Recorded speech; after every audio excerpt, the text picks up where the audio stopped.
Martha Rothko's Orange, Red, Yellow sold for over 86 million, but the artist would argue that doesn't reflect the painting's value. Rothko insisted that the true value of his works resides in how they capture emotions. The people who weep before my pictures are having the same religious experience I had when I painted them. This idea echoes Wittgenstein's ideas about the limitations of language to describe aesthetics. In Tracticus, Wittgenstein examined language's boundaries. He proposed that language operates by creating pictures of reality, where sentences represent facts in the world. For example, "the sun is shining" succeeds as a phrase because it mirrors a specific state of affairs. However, he insisted that ethics and aesthetics exist outside this representational framework. It is clear that ethics cannot be expressed. Ethics is transcendental, Wittgenstein observed.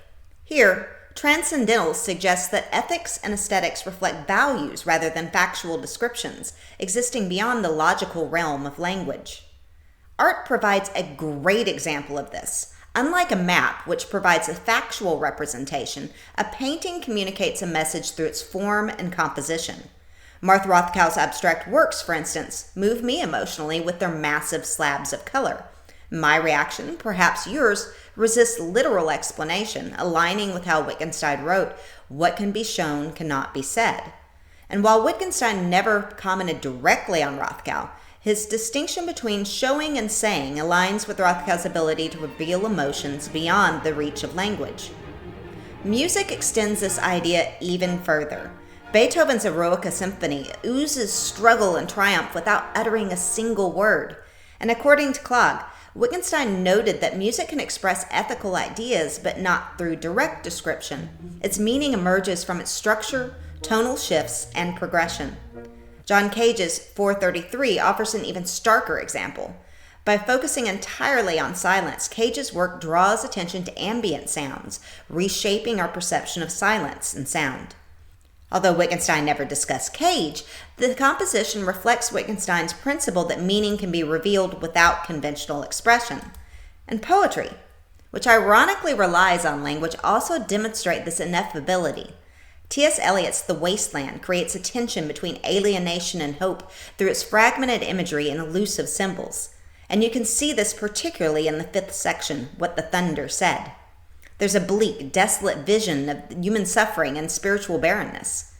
Here is no water, but only rock. Rock and no water and the sandy road, the road winding above the mountains, which are mountains of rock without water.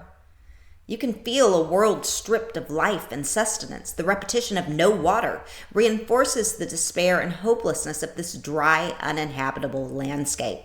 Yet this section also gestures toward renewal. Near the conclusion, the poem shifts tone with the words of the thunder, granting a Sanskrit blessing of tranquility. Dada, Dayadam, Damyada, Shanti, Shanti, Shanti. The tension lies in the contrast. The desolation of the earlier imagery makes the promise of renewal and spiritual redemption feel tentative, yet deeply significant.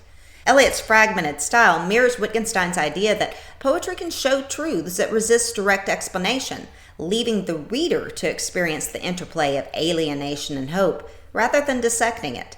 In fact, Wittgenstein wrote, "Philosophy ought really to be written only as a form of poetry." In poetry, as in other forms of art, meaning comes through indirect means, shaping experience rather than delivering declarative statements. In Tracticus, Wittgenstein did, however, declare, ethics and aesthetics are one. And this assertion underscores their shared focus on values that enrich life but resist articulation.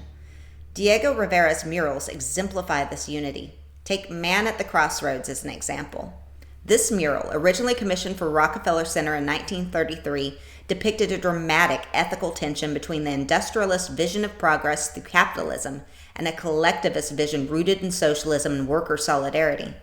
You can see this ethical divide in Rivera's visual composition. On one side, Rivera painted pictures representing capitalist excess, wealthy elites enjoying leisure and technological advancements that seemed disconnected from the workers who made them possible. And on the other side, he portrayed laborers, scientists, and activists working collectively to build a more equitable society. In the center, a man operates a machine as if to ask which direction humanity should take. and this mural shows ethical questions without asking them. Similarly, Wittgenstein argued in the Tractatus that ethics lies beyond propositional language. It is clear that ethics cannot be expressed. Rivera's mural does not dictate a moral position in words, but instead uses visual storytelling to evoke reflection on justice, labor, and progress. The ethical dimensions emerge from the aesthetic experience, the balance of color, composition, and symbolic detail. Now, context also significantly influences how we experience art. Wittgenstein's later philosophy, particularly his concept of language games, sheds light on this relationship. He argued that meaning arises from how expressions function in specific contexts.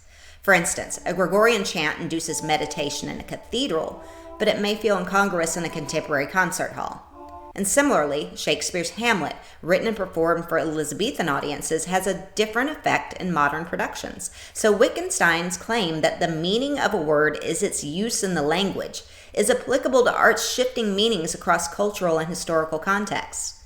Nonetheless, critics of Wittgenstein's aesthetics argue that analysis can fully explain artistic experiences. Arthur Danto, for example, has suggested that understanding an artwork's context and intentions enriches its appreciation. Wittgenstein might counter that while there may be value in analysis, it cannot fully capture the beauty or emotional impact of art. The mystical is not how the world is, but that it is. This captures Wittgenstein's view that certain aspects of experience defy linguistic encapsulation. Art, much like ethics, illuminates values and experiences that cannot be contained within words. Whether through Rothko's vibrant abstractions, Beethoven's evocative symphonies, or Eliot's fragmented verse, art reaches into realms that language cannot fully grasp. And as Wittgenstein wrote, what is silent in a picture is what is shown in it. So, it is in what words cannot capture that art reveals its true essence. Now, if you enjoyed this video, you know the drill. Like, share, and subscribe. Your support means the world, and this video could be one to watch next.